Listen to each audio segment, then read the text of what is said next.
Hello everyone, this is Safwatul Niloy. I work with OXFAM as sanitation coordinator, and I'm joining from Cox's Bazar, Bangladesh.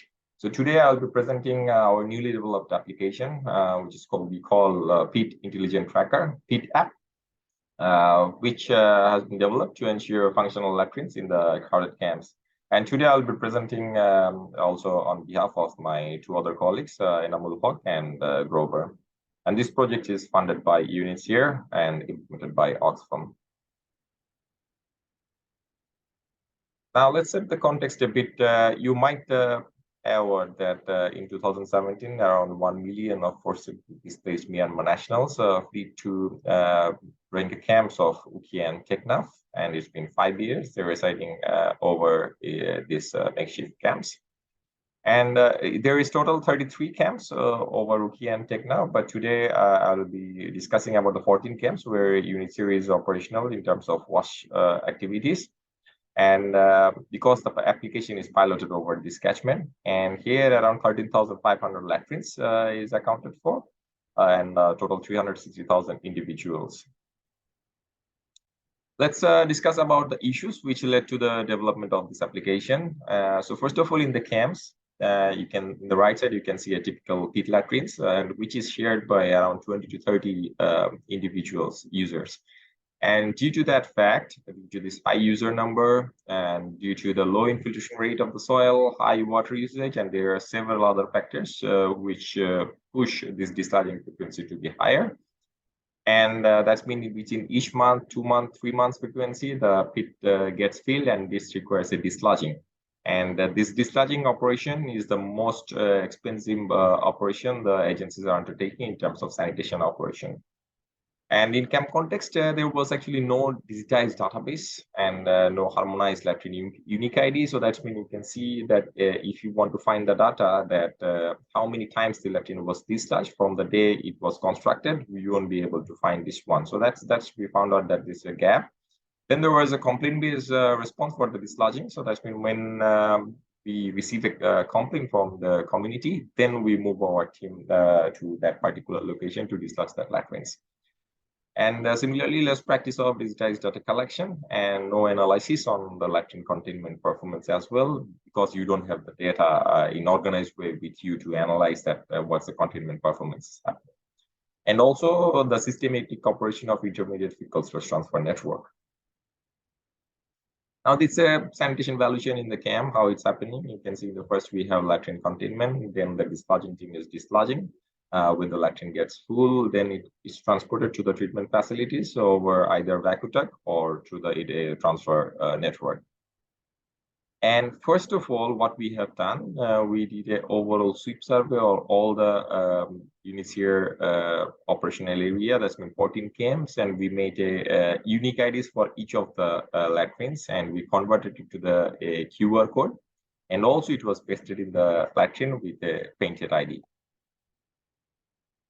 So this PIT application, it has a two version of usage. So first one is a mobile application, which can be downloaded from the Google Play Store, and it's used mainly by the supervisor who monitored the dislodging activity in the camp. And then we have a web application as well to interact with the managers so that the managers can monitor what's happening in their camps in terms of dislodging activity. So let's see how it works. So first, this application gives us a way of identify the scheduled dislodging, and because this app or this model can predict that when the next dislodging date will be coming. So how this thing has been done. You see, we had three options in our mind when we started to develop this application. First one was the latrine containment volume analysis. That means we were trying to gather all the data of the containment and several factors like volume, user number, topography, soil, and others. But we concluded that it would be too much variability in terms of one and other latrines to come up with a one unique equation per latrine type. So we didn't go on that option one. Then the option two could be IoT-based real-time monitoring with the sensors in the latrine pit. But you can imagine the 55,000 sensors and in the camp, in the latrine pit, how it's going to work. So we chose a very simple model, which the application, what does it do? it analyzes the dislodging frequency. So that means it takes in account the previous data that when the latrine was dislodging, which frequency, and based on that average, it predicts the next dislodging date to the supervisor. And how we communicate, the application gives a color indication on the latrine icon. So it's red, orange, and green. Red means the latrine is dislodging immediately, and when the green color pops in, that means you are safe for another six or more days. And also in a particular sanitation zone, we have divided the camps in imaginary small zones to analyze the latrines better. So these zones also will pop up as a pink if the 50% of the latrine shows as red, and which requires dislodging in the meantime. Then the application has also complaint mechanism system. That means the supervisor can lodge different complaints, and it will give a notification to the managers and as well the donor agency or anyone who has access to that application. Then we can also upload any shapefile of the facilities inside the camp. For instance, in the picture, you can see the intermediate transfer network, the pipelines and the tanks location are being shown, and also the supervisor can see their own location in the camps while they are moving towards the latrine. And then from the web version, you can find out just searching with a particular latrine ID, you can get out all the history of the dislodging history of the particular latrine. For instance, in here, we can see a very heavily dislodged latrines with 15 to 18 days frequency. So that when the managers will find that one, they can take the corrective actions. Maybe a soak pit is required for that. Maybe user number is very high, that it's required high dislodging. Let's see a bit of from the mobile how the application looks like. So that's the first gateway of the map, how supervisor see this. So you can add different shape files, and it will show you in your layers. Then if you click on any of the latrine ID, it will show its last dislodging date and also the next dislodging date and last dislodging volume. And you can see which camps you were assigned for, particular ID. Then from this one, they fill the forms when they are being completed with the dislodging activity with few questions, and it goes to the server. That's a complete mechanism. Then the schedule for the next 5 days will be shown as a list over here. Then they have reports, as this is a demo ID. We don't have any data over there. Then you'll have infos that what are the logics, what's the containment volumes.